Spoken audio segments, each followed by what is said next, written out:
Hello,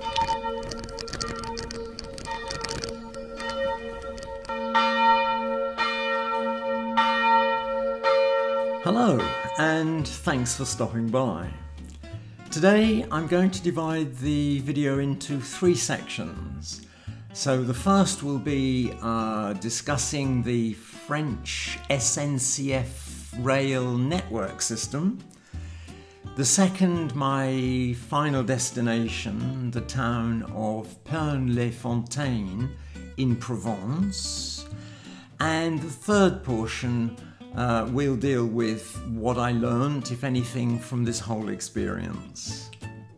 Okay, so let's kick off with a map, shall we? And you can see in the top left-hand corner there, Agen, the station that I normally start out from. Beneath that, there is a blue dot. That is my home. So I'm travelling by train all this way right through to Avignon Centre on the right-hand side, which is my final destination. Let me say, I have nothing but admiration for the enormous service that is SNCF.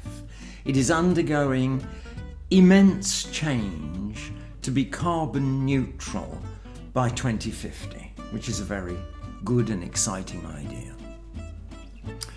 However, all this change does mean some disruption, late trains, and in my case, on the outward journey, a certain amount of chaos.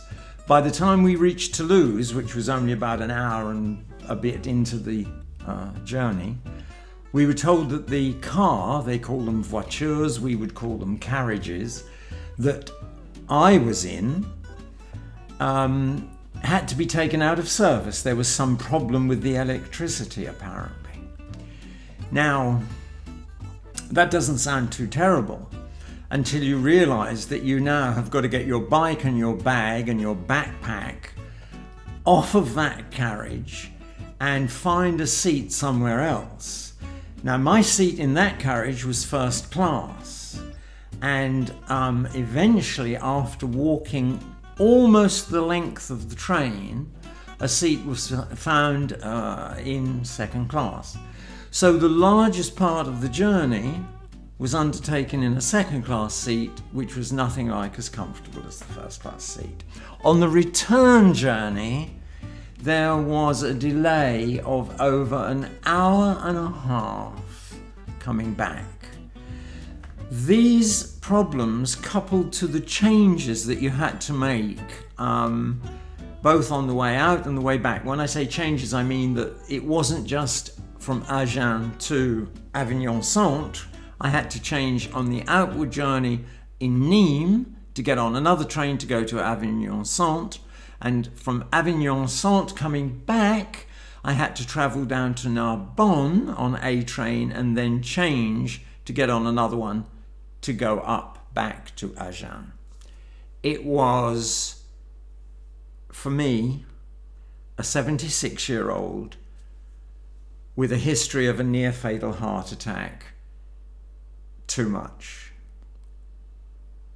One should cut one's coat according to one's cloth. I like the odd dictum, but it's true. The overall experience was okay, but what surprised me most of all was that when we were told to get off the car that had got some problem, the French, who are not known to keep their opinions in their pockets, seemed to sort of say, okay. Nobody was ranting and raving. And the hour and a half delay on the journey on the way back, sitting in the train, I have to say, we were sitting in the train and it was stuck on the line. Again, it was met with sort of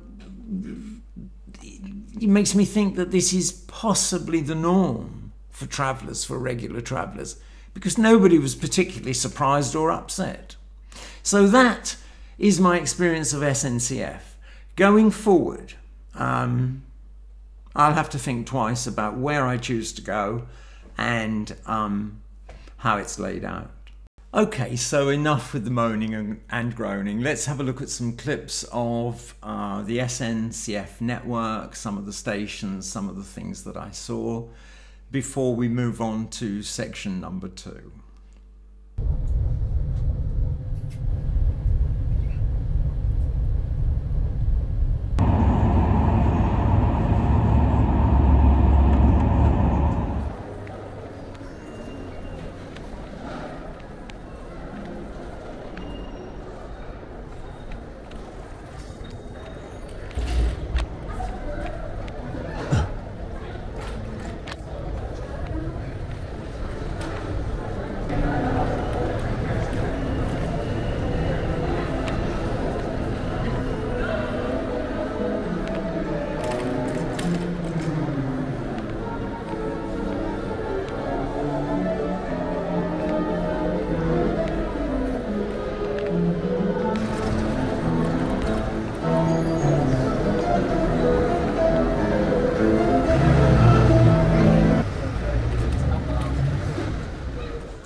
Guys, I've just made an executive decision. I'm going to actually stop the video now because I'm rather afraid that I've gone on too long and I might run out of memory space on the computer. This is a bit unfortunate and bad planning on my part. I'm hoping you'll come back for the rest of the video, which I'll post probably next week. If there's been anything that you liked about this particular one, do please give me a thumbs up, because to me it means a lot. See you soon.